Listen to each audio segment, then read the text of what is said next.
The music world has really changed since 2014. And it is all the, like you were just talking about, the TikTok, the quick hitter stuff. And it's like, wait, people don't care about a playthrough video as much as they care about some bullshit, sticking a yard flamingo up your ass and going down a water slide.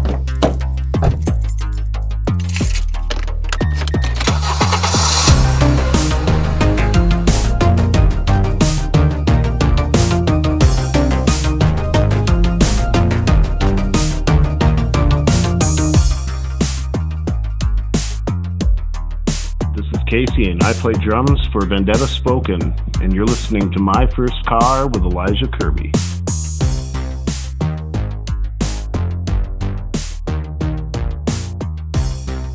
My first car was a 91 Oldsmobile Achieva S 4-door maroon. What was it like getting your license? First time? First time. Nice. Yeah. Okay. Yeah, same. I've had a lot of people on here. It's like, I took a few times. I'm like, I don't quite get that. I understand, like, maybe hitting a curb, but, Yeah. you know, when you're going for a driving test, you gotta be ready, you know? Some people just dive in and they're like, I got this. Same with permit, too, I've noticed. If it takes you more than 3 times, I don't know what to tell you. Up there in northern Minnesota, they had Roseau. I don't know if you're familiar with geography up there at all, but Roseau was where everybody went to take their test from English because it was close. Do you know that area? No, but I get that. It's been kind of done around here too. Yeah. You know, I've known a few people to go to, gosh, is it Steele, I think, or somewhere else for a road test because it's easier. Yeah. They would go to Rosa, but the instructor was the hard ass that would do there, and it was like 1 day a week.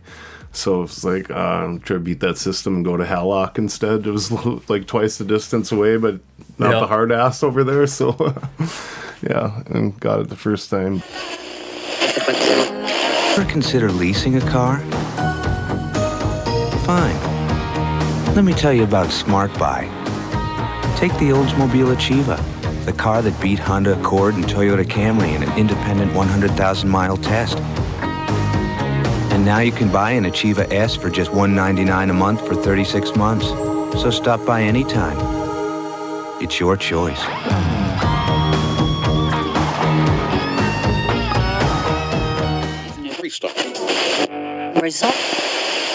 Typical hillbilly northern Minnesota, you know, shooting guns out of the car and doing. Wait. Okay, we gotta go back there. There's got to be a story there. Well, shooting guns out of a car. Well, dude, there's Are you driving? There's so many instances of that specifically that they're all just kind of congealed together at this point. So, sure.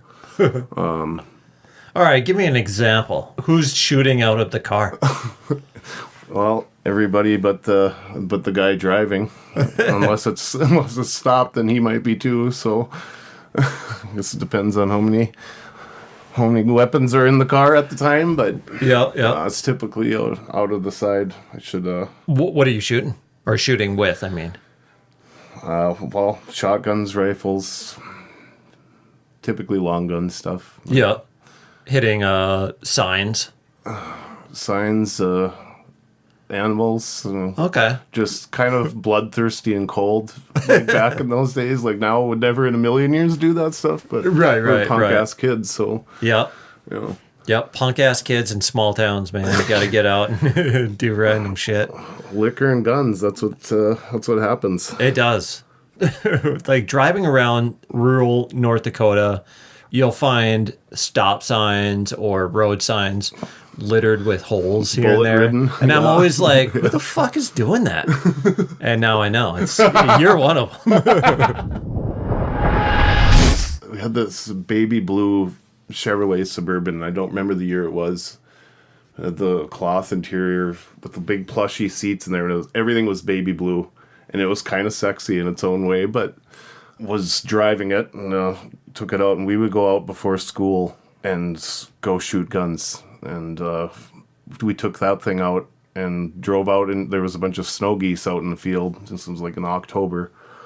And we drove out there and went tearing out there in like a dumbass. For some reason, I put it in first gear.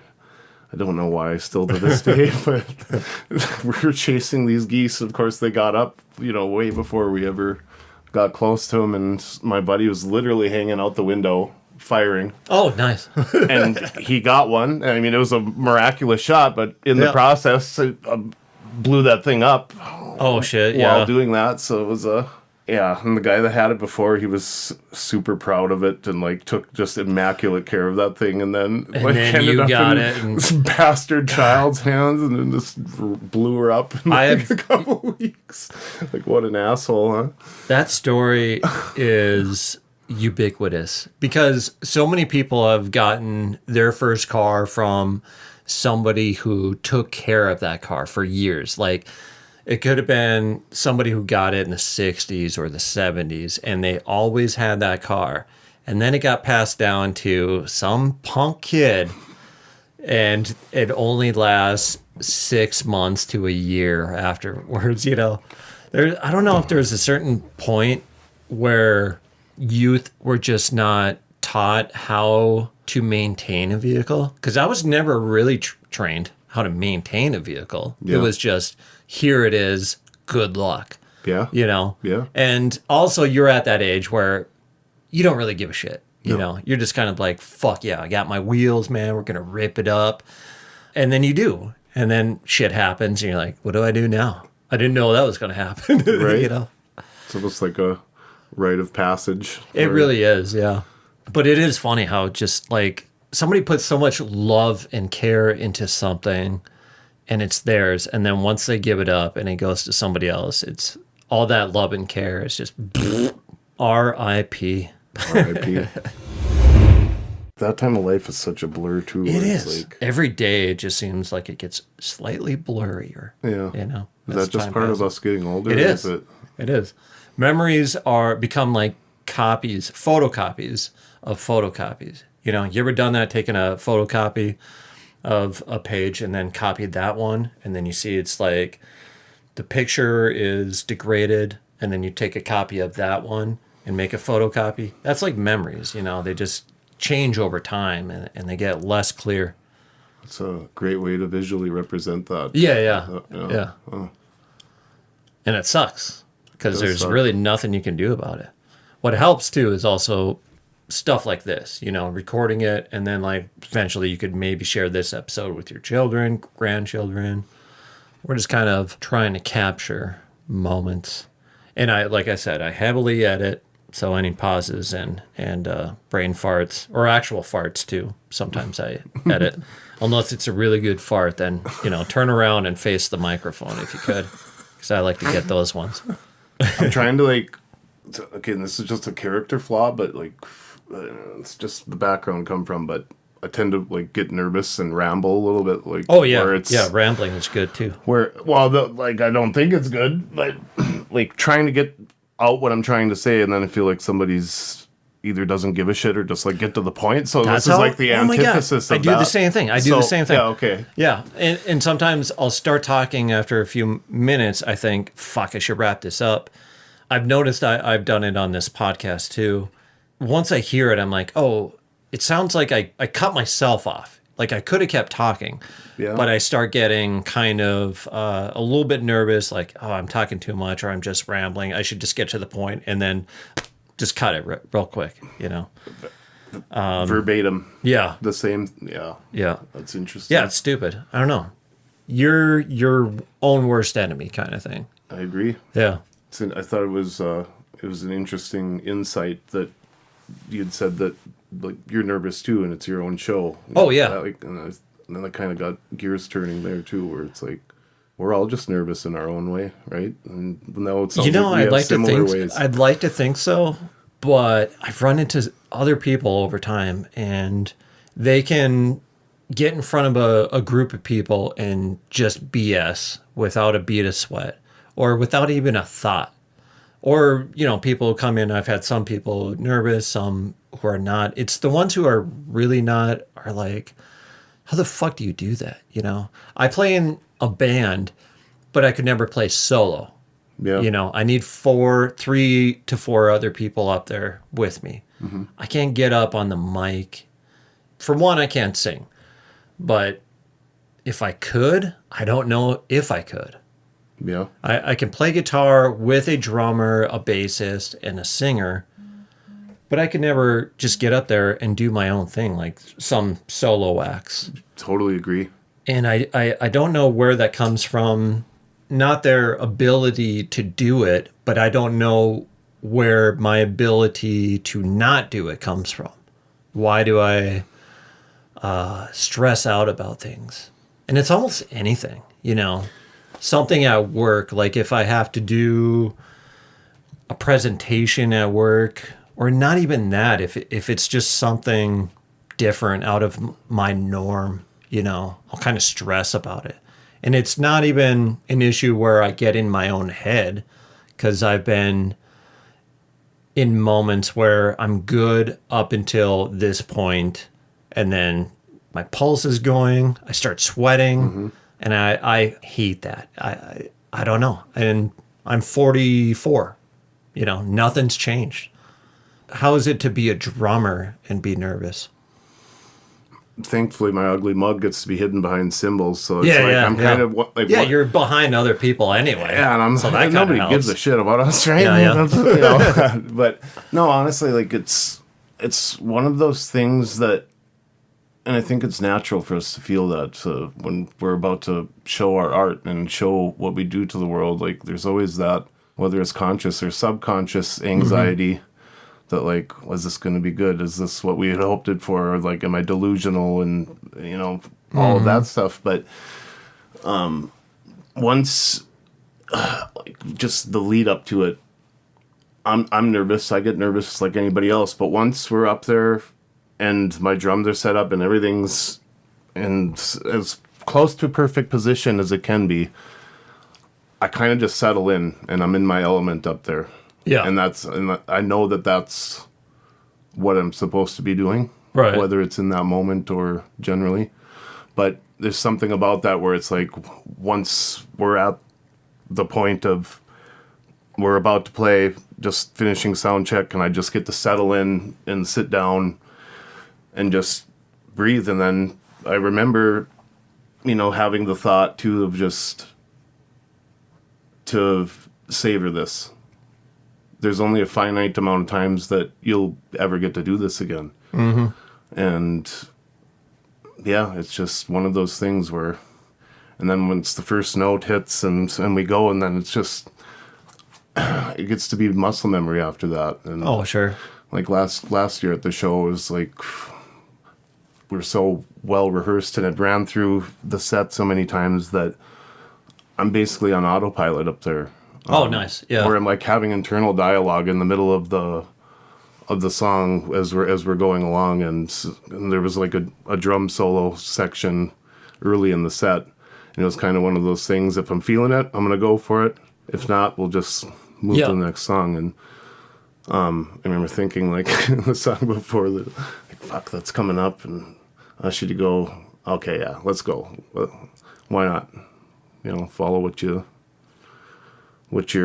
follow your own advice there, that you only get to do this so many more times and all of that. So, but like the other big element of it with the anxiety thing, and especially with drums and that kind of thing, is managing your adrenaline, because naturally we want to rush songs, right? When we're playing and the adrenaline's going, there's people watching. I mean, that's natural, but it's, you know, after, you know, studying the greats and listening to their philosophies on that, I think it was Tim Alexander from Primus that had said that, and it stuck in my head, that it's managing tempo live and staying composed of that. It's an emotional control rather than a physical control.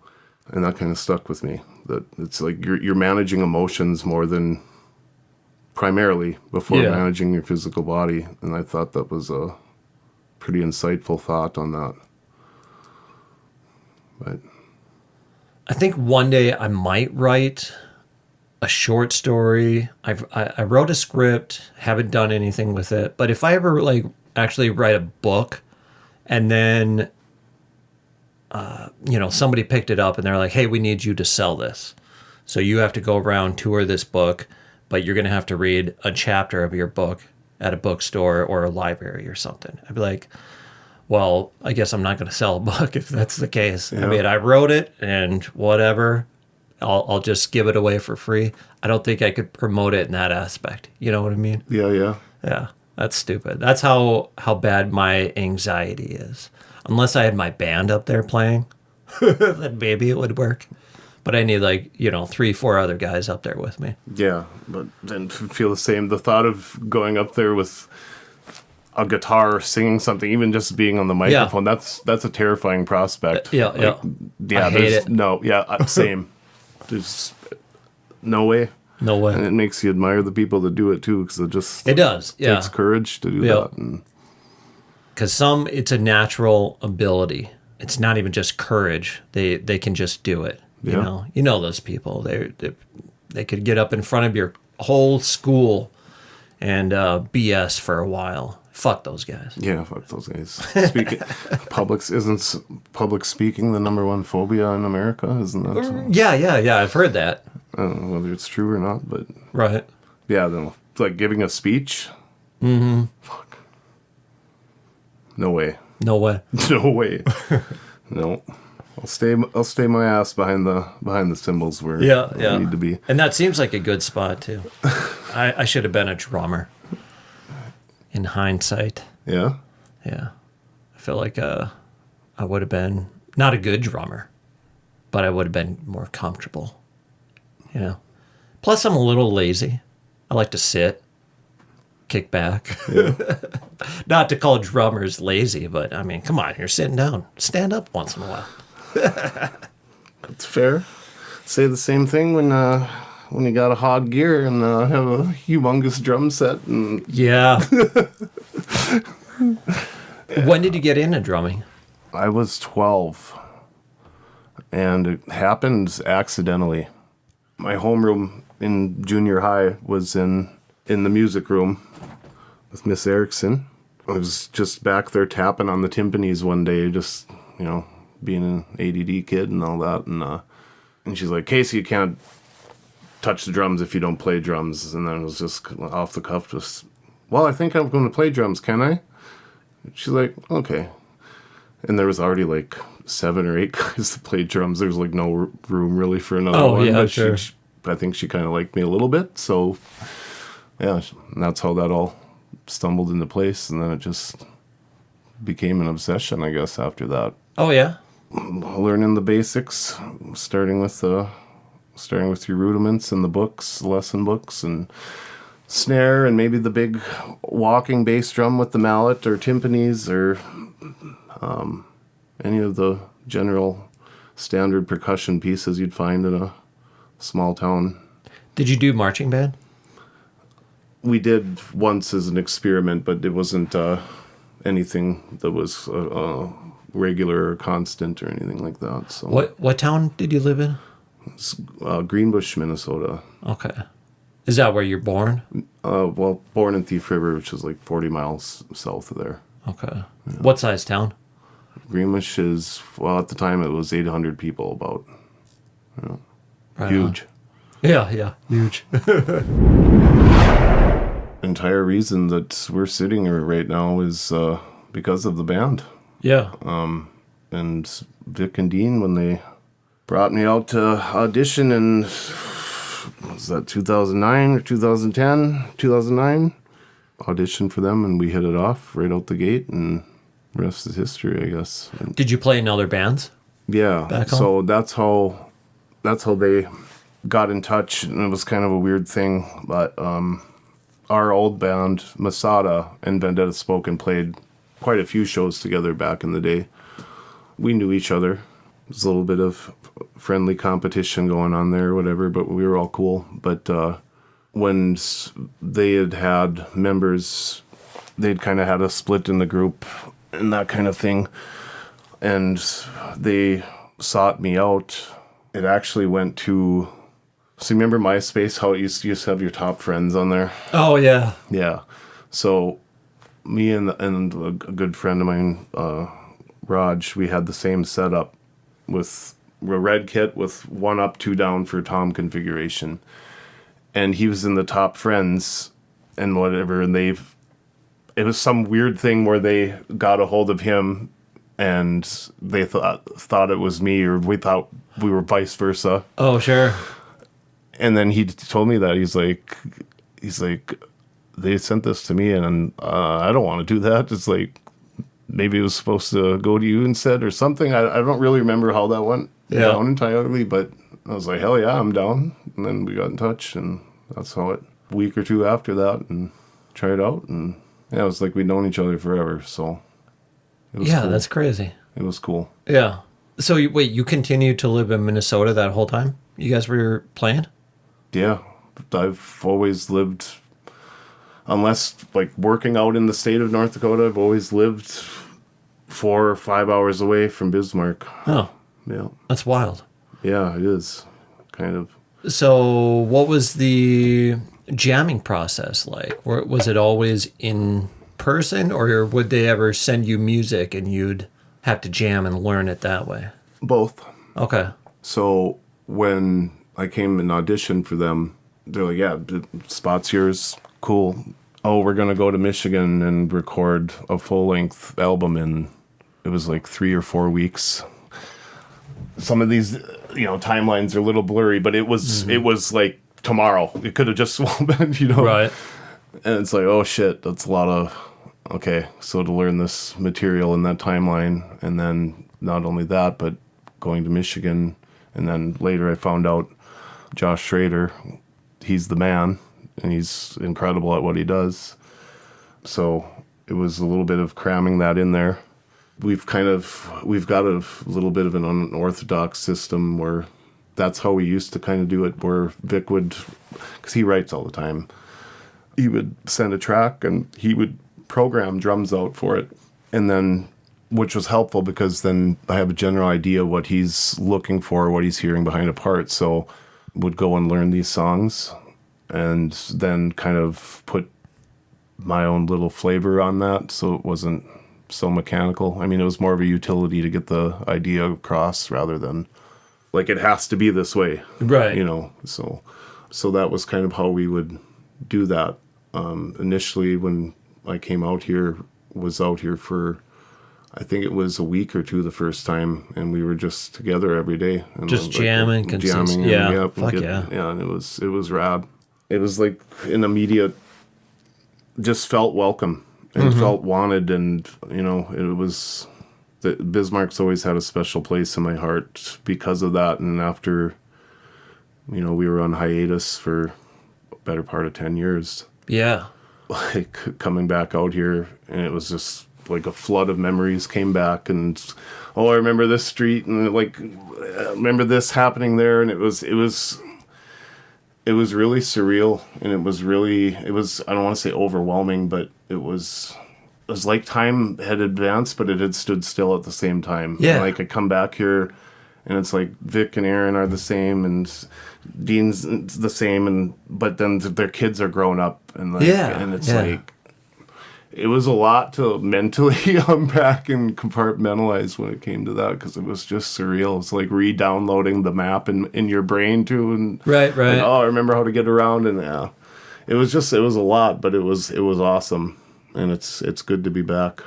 It's like I said, this place always had a special place in my heart, so I like being out here. I had Vic on here a while back, and he mentioned, God, was it 2014 or something when you played your last gig, or at least during that hiatus before that? And then 10 years go by. He kept in touch with you, but you didn't visit back here that whole time? Not physically here. Yeah. No. He came there a few times, and Thor came as well. Never physically out here. Yeah. In that time span. That's wild. Yeah. A decade goes by, and then you're asked to do a reunion show. Is that kind of how it came about? Yeah. In 23? Not this last August, but the one before. Okay, 24. 24, yeah. Sure. There was something really wild that happened with that too, that I remember being at home that week in the upstairs bathroom, and it was like in the evening sometime, and I had this specific, as clear as day thought, I wonder why Lane Hoffer never came back and did another show. Mm-hmm. And I shit you not, it was either the next day or 2 days later, Vic called me, hey, Lane wants to put a show on again. Yeah, not weird. It was, it's like you manifested. yeah, dude, and like there's been a lot of that. I don't know, like trying to be more in tune with the spiritual side of things and manifestation and, the ether and the, earth energy and like, mm-hmm. I'm absolutely positively convinced that all of that is a real and living thing, that it's around us at all times, almost like an expanded Wi-Fi network that we're tapped into. Yeah. Or it's all on different frequencies, and if you can hit that right, it's as real. I believe in it 110%. And that was kind of right in the timeline where I started to become more cognizant of those kinds of things, right, and aware of them. Yeah. And there it was, and now we're back and played Hardcore Homecoming 2 years in a row, and it's been an awesome show, awesome turnout, awesome bands, everything about it's been great. Yeah. I think that time away was good for us.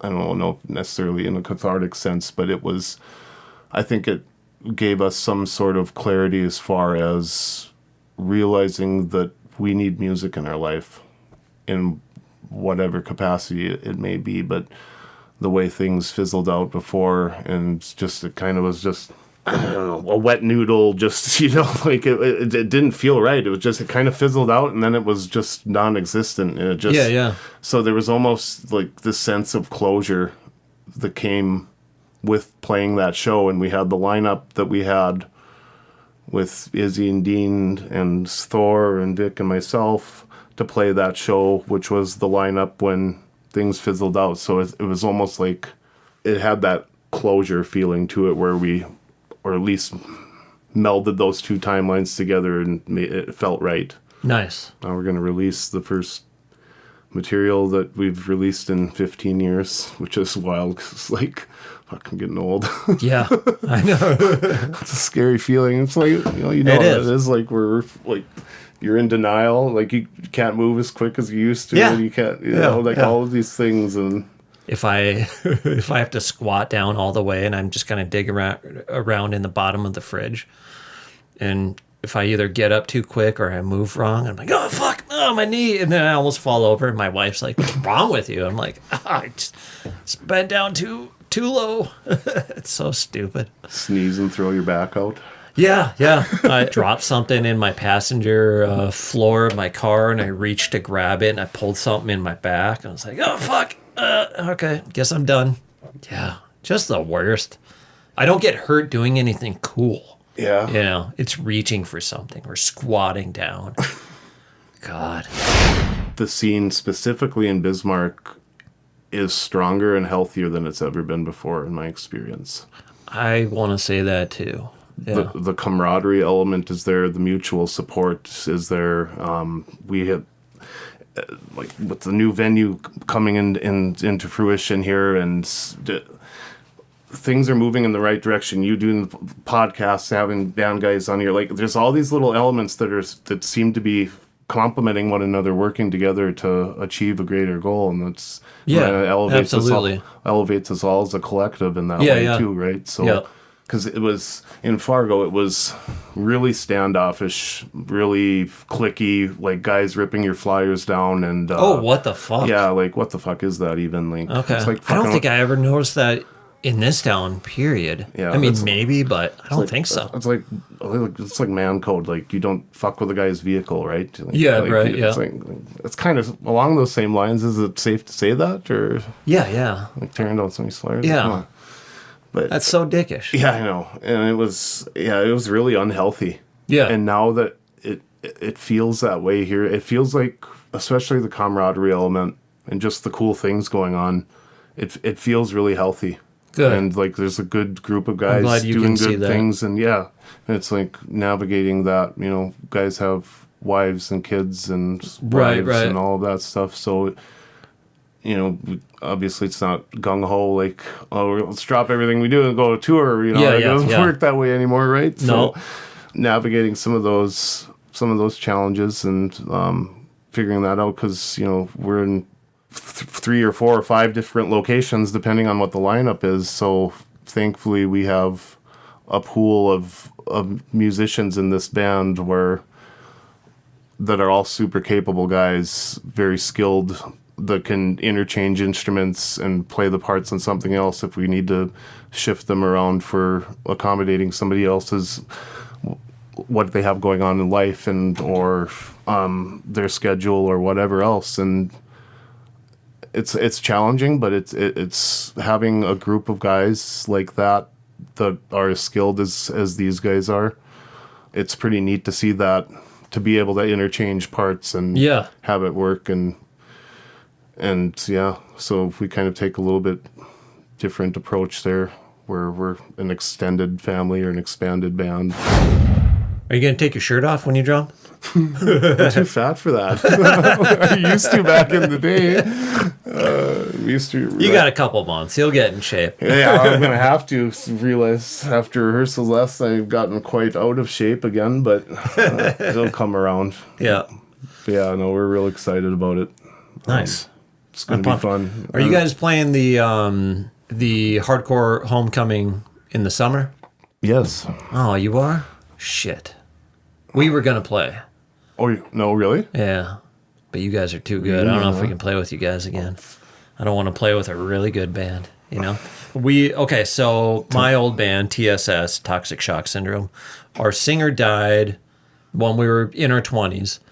And the 3 of us, me, Noah, and Tom, got together a couple of years ago and just did a jam where we just wanted to jam our songs one last time. And then I don't know how it came up, but we figured, well, let's do a show again. So we're going to have some guest vocalists. I know this episode's coming out later, and I think we're going to do an announcement at some point. But yeah, we're going to play a show, and we have 2 different guests. Probably by the time this episode is out, we'll announce who we're going to have guest vocals. It might be a few more. But right now, it's so weird and up in the air because I'm relearning songs I wrote in high school, you know, and trying to play them. And some I'm like, oh, they suck. And then some that I thought really sucked, I'm like, oh, this is really cool. I like playing this again.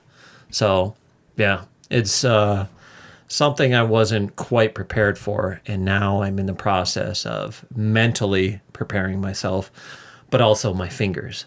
You know, like not playing in a while, I'm like, oh, they're not as calloused as they should be. So I started playing guitar a little bit. I'm like, my fingers are sore. Well, now your back's going to be sore. Yeah. Everything. God. You already was sore. My hand is cramping. Yeah. So, yeah, I got to get through all that and hopefully be ready this summer so we can jam out one show. Dude, that's awesome. Yeah, thank Awesome. you. I'm excited for it. And to jam with you guys again, share the stage. Being anxiety-ridden people, like we are. Oh my God. Replaying conversations, and yes, you do that. I mean, absolutely. You talk to a lot more people, so and like do it for like an actual profession too. So right. What do you do that too? Like after you have a guest, because I know for a fact when I leave here and be like, you sound like a fucking idiot. Like, oh yeah, Like, what are you doing, you idiot? You asshole! Like, don't ever. Like, you should never did this. What's even worse too is I have to listen to myself afterwards. So when I do a podcast and I talk to somebody, sometimes I'll just out of being nervous or even trying to make conversation, I say something stupid, and then it'll be in my head, but then I have to re-listen to the episode because I have to edit it. Yeah, and then I'm like, fuck, why'd I say that? Yeah, but I can delete myself on this, or I can cut out what I say. So at least I have that. But for the most part, I always keep it in just for context. Oh, yeah, sure. And I'm like, you know what? And I'm starting to get used to sounding like a dumbass. I'm getting used to my voice too. I don't have a radio voice, and I hate my voice. You too? Oh yeah, I've at least realized that most people do. You know, I've had only a couple people admit to me that they won't listen to the episode because they don't want to hear themselves. You know, that's where I'm at. Oh, okay. In my, and then now, now that they're like, oh, you're fucking this up in my head. That's going on. So it's almost going to be like one of those things where like have the boys listen to it. Tell me how bad it is. Yeah. Tell me how bad it is. Yeah. We did that in the studio with Tyler Pilot with the Maestro. Oh shit! Yeah. When we were in there, this last winter too, stepped into track vocals on one of the songs, and that was my first time doing that in the studio. Oh shit! Okay. For sure. Back to what we were talking about, right? Yeah. So and it was like, okay, wrote the lyrics, had the cadences down, I knew I could hear it exactly in my mind's eye how I wanted it to go. Yeah. So basically, it was just Vic and Maestro at the control room, and it was like, I'm gonna go. You guys tell me if it sucks, and I'll quit and I'll step down from it. But until that point, like, to see what happens, and it turned out, I think, pretty good. Nice. They were pretty excited about it. We're really proud of that song in general, but it was one of those things, like hearing your screaming voice, like, and it actually ended up being cool. Yeah. Kind of cool, like, according to other people, not me saying my own, right.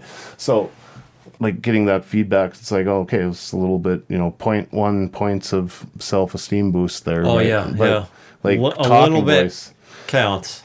Oh, right. And it's like, but talking voice, never will like that. But it's just wing it, see what happens, and it turned out all right. But totally, we've had a really solid response for that song, for being the first one that we've officially put out in 15 years, I think it would be. So yeah, Tempests of November, and it's about Mother Nature and how she plays for keeps, and it's the three sisters wave phenomenon that happens on the Great Lakes in succession, where the waves get larger and intensify, because Great Lakes are notorious for vessels going down out there, and they estimate that at least 6,000 up to 10,000 vessels have went down on the Great Lakes since the 1700s. And approximately 30,000 people have lost their lives out there. I never would have guessed. Yeah, me neither, right? So a lot of the origin of that revolves around that, but that's a song that we reworked and got it out and didn't like it and redid it, and we finally got it to a point and started to come together, and it turned out really cool. Shout out to Thor. Huge role in that one. It's like he carries that song, and also in the middle, in the bridge in that song, we have radio communications between Captain Cooper of the Arthur M. Anderson and the Coast Guard, and that's the actual radio traffic between them when he reports the Edmund Fitzgerald missing. There's tidbits of those samples in the bridge, in the solo section, of him communicating with the Coast Guard, because his vessel was the one that was following the Edmund Fitzgerald and guiding for them, because their radar was knocked down. So they were helping them to navigate through that storm. November 10th, 1975. And they vanished off the radar. And that's the radio traffic you hear immediately thereafter. Bits and pieces of Captain Cooper and the Coast Guard. And they asked him to go back out and do some searching for them, because they couldn't deploy any helicopters or any vessels to get there in a reasonable time frame. And he did it like a gangster, but just to come across seas, 25, 30, 35 foot waves. I mean, can you imagine when we're talking about a glass sheet out there? Yeah. And like the ferocity of something like that. Yeah. And not only that, but then he knew what happened. I mean, in his heart, that it was gone, right? So to come across Lake Superior in that, and then turn around and hazard your vessel and your 29 or 30 guys that are on on board with you there to go back and look. Like that takes some brass balls to do that too, you know. Oh yeah. And he did. So did a couple other ones, but that's just a little bit of the backstory behind that. So yeah, when we rewrote that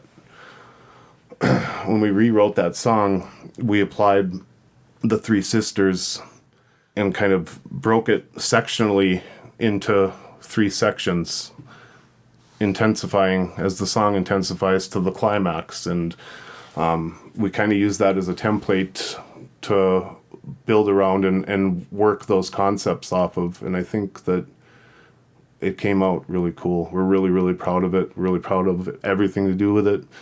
How it sounds, working with Tyler Pilot, with my boy Maestro. What up, brah? Yeah, no, it was an awesome experience. He's a consummate professional and got the sounds out that we wanted to get out. And it was kind of surreal to finally have a song get released again, and like the anticipation. And even though it was kind of an impromptu thing where it's like, well, we should send it tonight, and it kind of just boom, all came together, and people really seem to like it so far. So it should be up on the streaming platform soon, because it has to go through like the 2-week process and all of that before it's published and whatever else. But yeah, we're pretty excited about it, and we hope everybody likes it. So is this EP, is there going to be a physical format, or is this all digital? There will be physical copies, and we're going to have CDs, actually, of it. Oh, yeah. Yes, and we will also have, we're going to have some jump drives, some flash drives with the tracks on them, so they'll adapt with the technology curve a little bit. But oh, interesting. Okay. supposedly the trend and the market is, and the rumors are, and after doing a little bit of research on it, that physical media is going to be making a comeback, and is presently making a comeback, because people want something that they can physically own, right? I mean, that makes sense. Actually, I've been doing this myself too, and in a few days, I'm canceling my Netflix. I've had Netflix since it was DVDs through the mail. So for me, this is actually a huge fucking change, and I've been building up to it. You know, I know it's stupid. It's just a streaming service. No, but it's to have it for so long, stupid. and to have always kind of rely on it and waiting for what's going to be next. They would have, here's the next big Netflix movie, and I'm always disappointed. It might be fun, it might be okay, but it's always a movie that was never good enough to go to theater. Otherwise, it really would have went to theater and not on Netflix. I think what really solidified it for me the other day was I was cleaning out a room, and I opened up these boxes, and I have all these DVDs there. I'm like, fuck yeah. And then we started going through DVDs, and we started watching them over a weekend. And then I was like, you know what? I should cancel Netflix. Even if it was for a month, I'm saving that $18 that I'm spending a month. And then I thought about it. I'm like, wait, 18 a month and every month and then a year? And I'm like, holy fuck. I do use Netflix all the time, but I spend the same amount of time browsing something to watch as watching something.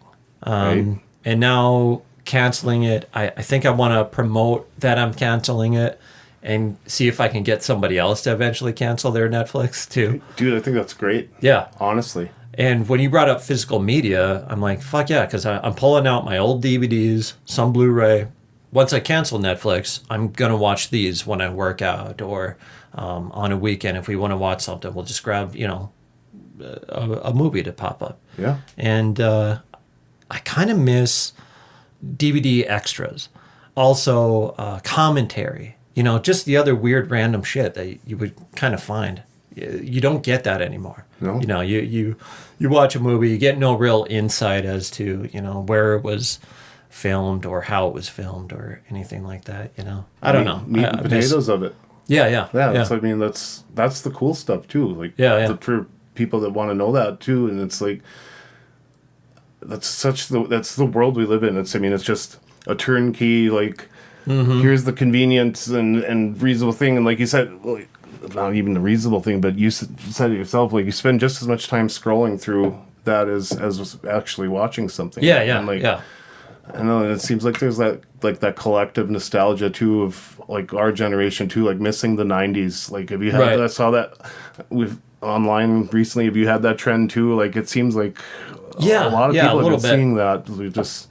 And it's like life was just simpler back then. There's just something about that simplicity that it's endearing, and you miss it, and maybe that's just part of getting old too. But even recently, I've made a few mixed CDs, putting CDs in my truck. And I busted out some other, cassette tapes. I don't have a tape player in my truck. I got this tape deck at a rummage sale a little while back, and some other tapes. And my son made me a mixtape. Oh, I was proud dad moment there. Yeah. I was like, That's awesome. He was asking about some songs that I liked, and he was kind of making a list. And I was like, you know what? Let me think about this. And then I was like, these are songs that kind of made me who I am, or, got me into this music, or, it was just a bunch of different artists and songs. I didn't realize what he was aiming for, but then he came back with this mixtape, and I was like, oh, hell yeah, bro. Dude, that's the coolest shit ever. Yeah. That's so awesome. So I jammed that out. I was like, oh, that is awesome. So, and then I'm busting out some of my other CDs, and yeah, like you said, physical format. I buy records still. I have a record player. So yeah, I'm definitely on the search for it. You should see my Laserdisc collection. Yeah. Do you know what Laserdisc is?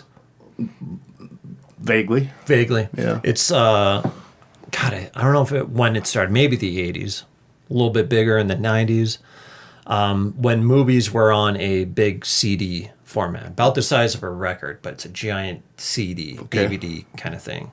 And it'll be on both sides of the film. So some movies will be on 2 discs, some longer movies on like 4 discs. And I have a old school Laserdisc player that I got at a Army surplus store years ago. And I've been buying cheap movies for like $7 on eBay, getting them shipped to me, and I just love the format. Yeah. Physical format. One day my player is going to take a shit, and I'm going to have all these movies, but I can also resell them, but I don't really want to. I'd probably just find another Laserdisc player or somehow fix it. And it's nice to get back into it, just holding that product instead of streaming it. And right. Yeah.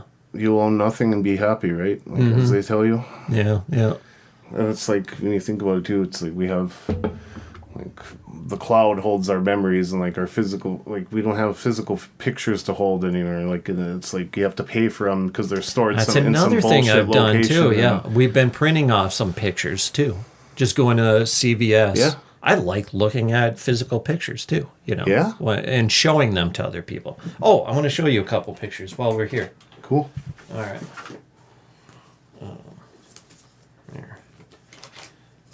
These are 3 pictures of me, just one at a time, if you can look through them and tell me what you think there. I'll know when you get to the 3rd one.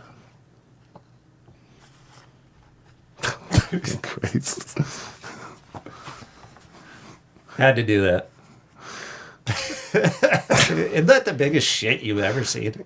Yeah, dude, that clog a sewer up, or that was my kid was in high school, and there was a big commotion going on in the bathroom, and he couldn't go use the bathroom, so we went back to class. And in the middle of class, he's like, "I gotta go see what the fuck was going on with that," and he asked to go use the bathroom. He went into the stall, and he's like, "What the fuck?" He took out his phone and took a picture of that, and he had to send it to me. And you subsequently printed it off? Oh, yeah, I did. I was like, years went by, and I'm like, send me that picture again. And he's like, what picture? I'm like, you know what picture. He's like, oh, yeah, I know what picture. And then he sent it to me. And when we went in and printed off some pictures, I was like, I got to print that one. They don't even look anymore. It's just, an automatic machine that'll print them off, and then they'll call your name up. But yeah, I just recently used that for the first time for surprise birthday party for my mom's 60th, just in March, and went into CVS. And, oh yeah, and like It's like, this is kind of... you just hook your phone up. This is kind of the shit. Yeah. It's kind of cool, and it's kind of got the nostalgia vibe going on. Like, there was a comedian, too, just talking about, like, what do we do with all these pictures? I guess I just get a new computer, you know? Yeah. So I've also been trying to categorize the pictures I have on my computer. And then going back, like, I kind of do a dump yearly now, but I'm trying to get ahead of that and organize them. Like, okay, this was May of 2021, and this is June. Have them at least so I can go to a certain date, or categorize them also as, like, these are the pets and whatnot. But what's the point of taking thousands of pictures on your phone and just having them in your cloud or on your computer? You know, if you're not really, like, going to organize them, or what's going to happen in 5 years? Are you going to actually go back and go through them? At a certain point, it's almost so much where it's almost more anxiety thinking about it than you know, doing it. So part of the Orwellian surveillance state to like know what everybody has going on in their lives too. It's kind of a dual purpose mechanism for them to know everything about us, and also to make us pay to get it back if we want it. So like I said, I like physical media. I like to have some music. I like to burn it onto CDs and collect DVDs. I'm going to get rid of some streaming services and print your photos out. At least the ones you like. Get rid of the other ones. Or do something with them. Yeah. Instead of just storing them on your computer, and then what happens when your computer takes a shit? You lose all those, or your phone even. You know, I've had that happen, where my phone took a dump. Or if you drop your phone in the river. Has that happened to you? No, it happened to a friend. No river? A friend did. Yeah. But there was one time I was out camping, and I don't know what happened, but my phone all of a sudden was doing a reset. And I was like, what? Why is it doing this? And I'm trying to touch every button inside and turn it off and back on. And it was already going through the process. And it like wiped itself. So all the contacts I had on it, I didn't have at the time anything backed up. And it was just watching that in real time. My heart was breaking. Oh, I bet, dude. I was like, fuck. And I'm also out of town camping. So there's nothing I could do, like go home and put it on the computer or anything. I was just like, what the fuck? So, yeah, I mean, if you put so much into your phone and not have a backup or whatever, I don't know. I'm starting to realize how ridiculous that is, that I rely on this little thing that much. I should at least be ready where if I do drop my phone in a shitty, poopy toilet, to say goodbye to it and be like, okay, well, the pictures that were on there or the info I have on there is at least backed up or somewhat recent. I mean, it's crazy how dependent we've become on these devices and like how big of a part of our lives that they are, because...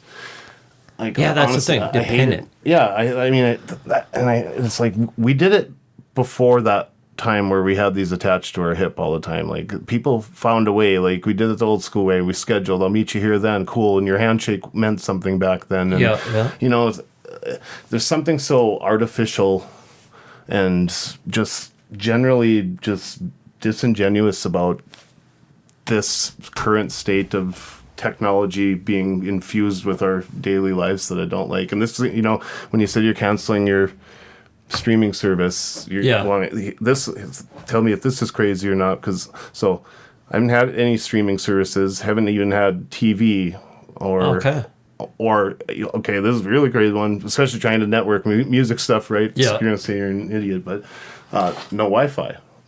Like, oh, really? Okay. I completely don't have any of that stuff at home, and I live out in the woods with I've got wild animal friends out there, like a deer that's Buddy. He eats out of my hand. Like we've got, nice. Yeah, he's my boy, and I don't know.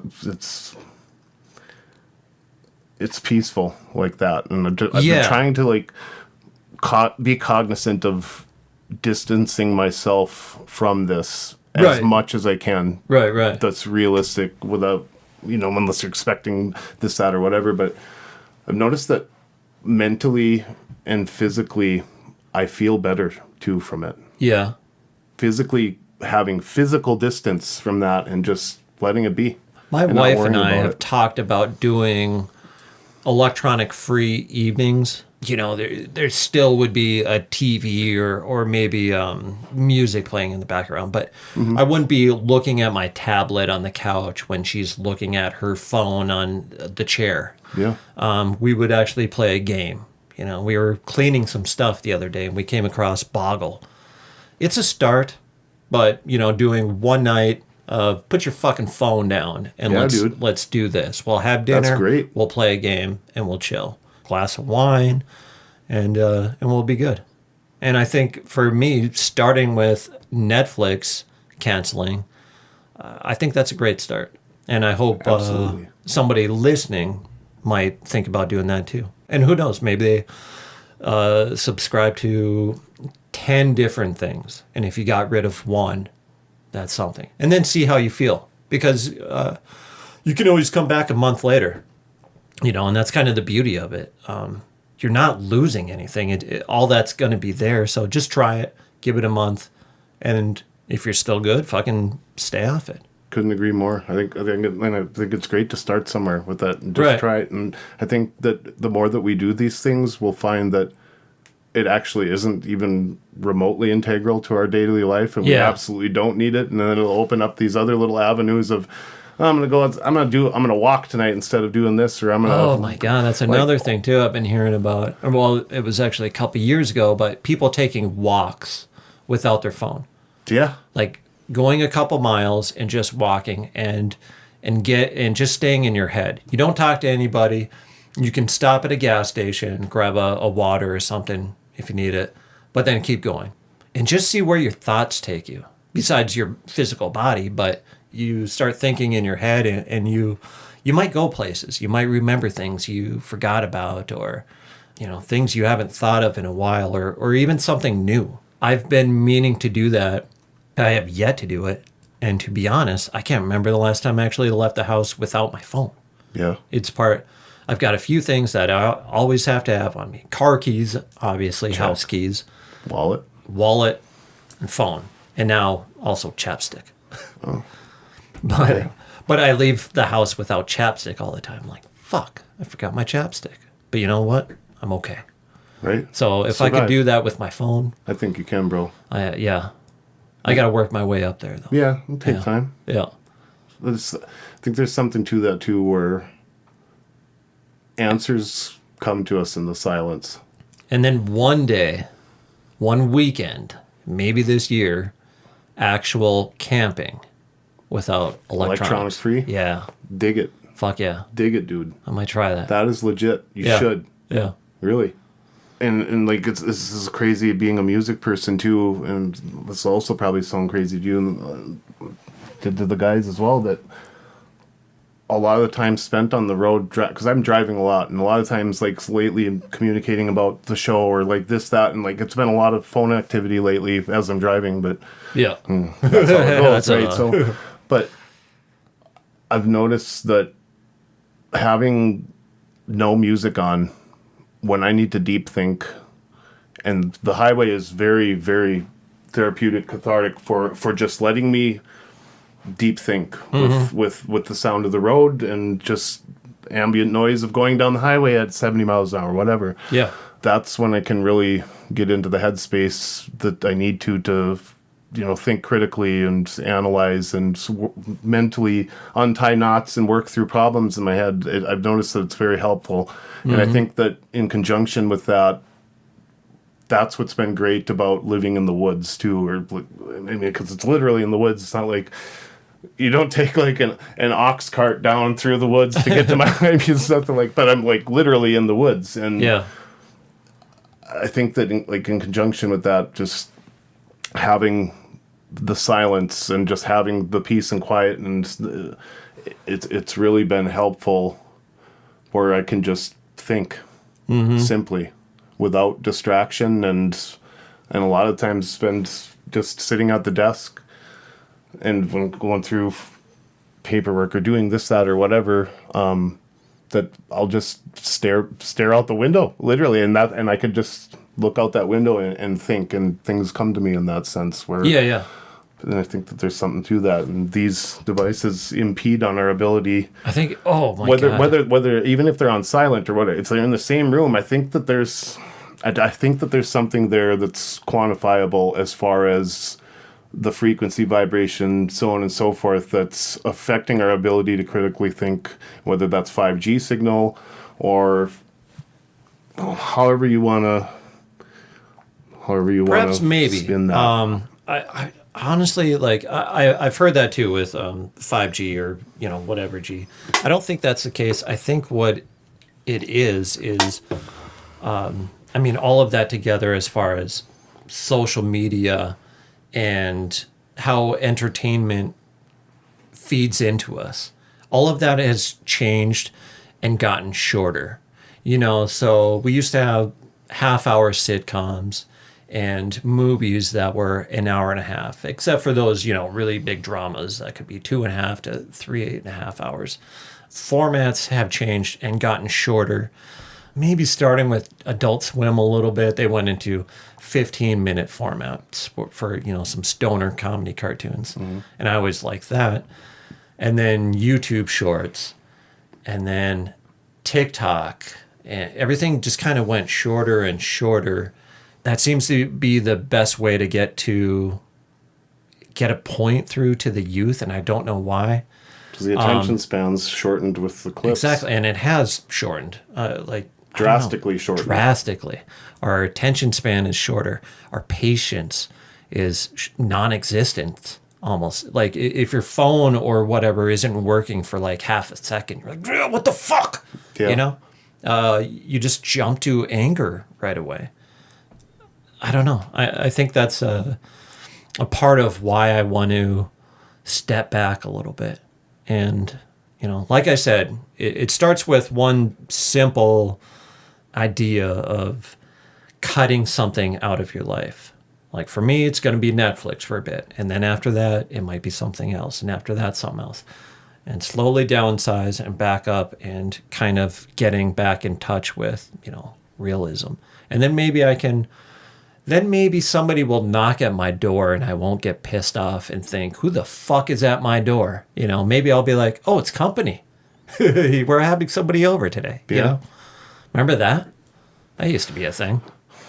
It was always neat when we would be like working out in central North Dakota and we'd stay at my buddy's family farm and got really close with them, the Grossmans, and they're over like South Rugby, over by Harvey area, kind of that area. And I always thought it was neat going there because it was like a time capsule there. Oh, yeah. Where people, like, the hell with your phone, because your phone ain't going to work because there's no such thing as service out there. At least there was that, and whatever. And back in that time, 8-10 years ago, whatever. But people would still come over in the morning and like they'd sit down and have coffee and visit. It was just, it was like life had stayed in a time capsule out there. And there was something that was just so genuine and authentic about that and refreshing. Absolutely.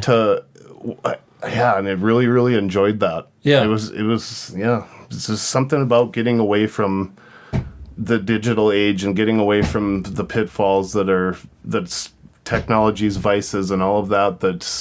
I'm starting to miss that. Yeah, it's liberating in some way, and it's feel vindicated from it, and it's cool. Yeah. So it's neat when you run into those little instances of that, and I don't know. Just the more time goes on, the more and more I've been realizing that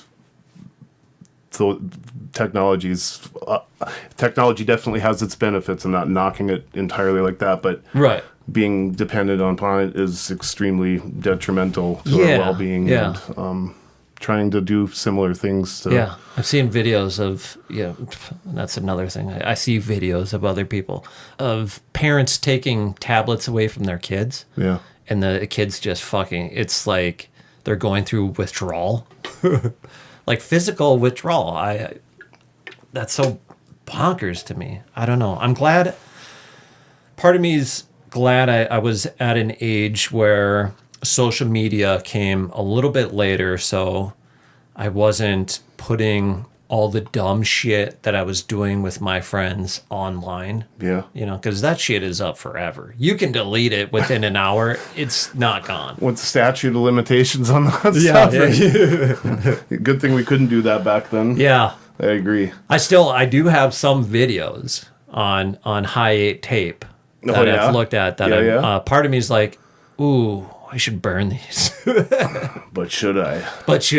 I'll wait a little bit. Can wait. But on my deathbed, it's going to be like, oh man, go grab those tapes. Delete the tapes. Yeah. But yeah, I don't know. I feel like I had an age pre-social media and then old enough to kind of understand how it came to be. And I get what it is now. And it still has a slight hold on me. I don't have to check shit that often. And part of me is, it's tough with a podcast. I have to promote this, but I don't like going on social media, you know? So really it's been more localized, word of mouth and somewhat on Facebook. And I think I did a little bit of Blue Sky, but I'm in the same boat. And honestly, had deleted my Facebook and just I deleted Snapchat last year, but like I had like virtually non-existent on social media, and then we came back after the hiatus. Oh yeah. Well, like you just said, I mean, right, it's necessary trying to drive evil. You back in. So it's like, okay, fine, I'll make an Instagram, I guess, and you know, and it's not that I'm reluctant to do it. It's just that tried to get away from it, but I know that it's a critical element of networking and communicating, and like it has to be the way. It's a necessary evil. It is. Right? So just one of those things that, but yeah, in the same way, like don't have to be checking it constantly. Try to just have that disconnect from it, where unless there's something important, like it need to be, you know, responding in a reasonable time, and just like, because I'm used to that too, where it's the response time's generally kind of quick. So just try to be more cognizant of that too, and knowing where to set the limit. Yeah. Knowing where to, and I don't know where that is and figure that out exactly, but not yet. Still approach it with at arm's reach, I guess you could say, just social media generally. But, right. But it is helpful.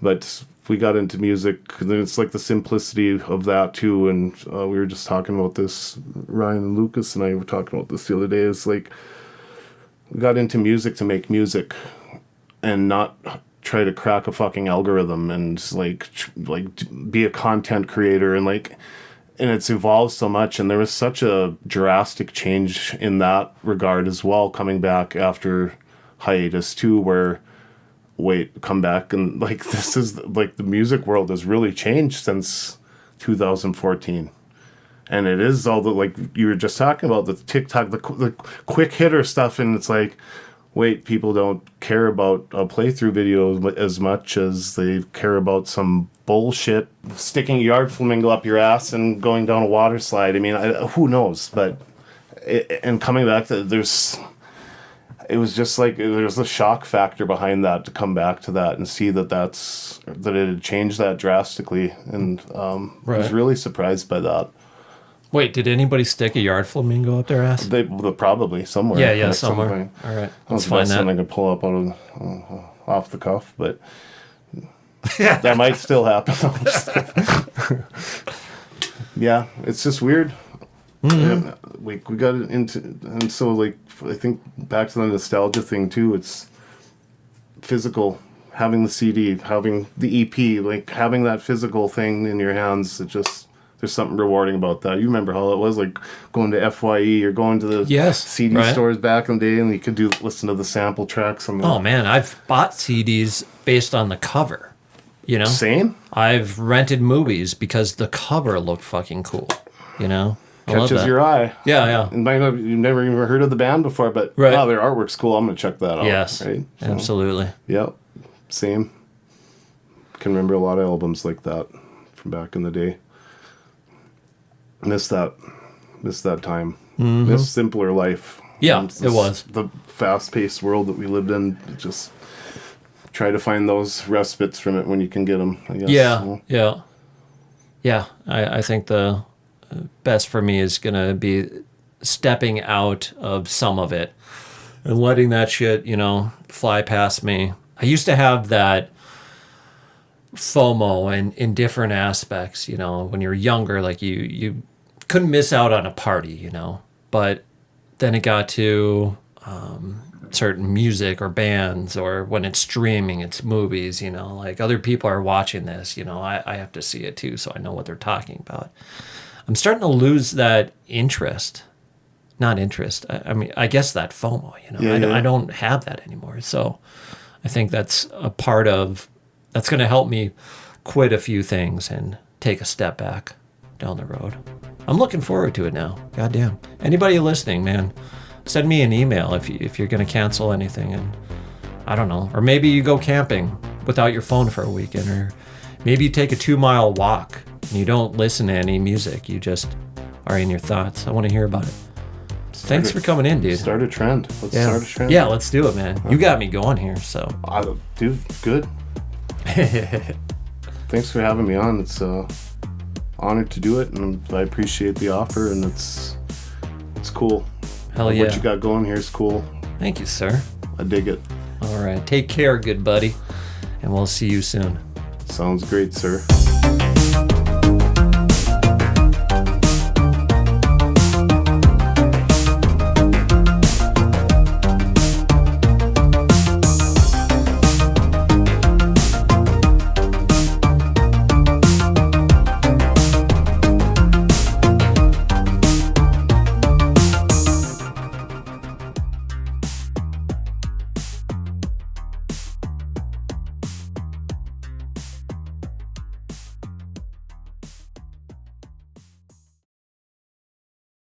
The only thing I can pat myself on the back for is editing. Yeah. That's the only thing? Yeah. I've tried being good at other stuff. Just can't do it. Just editing.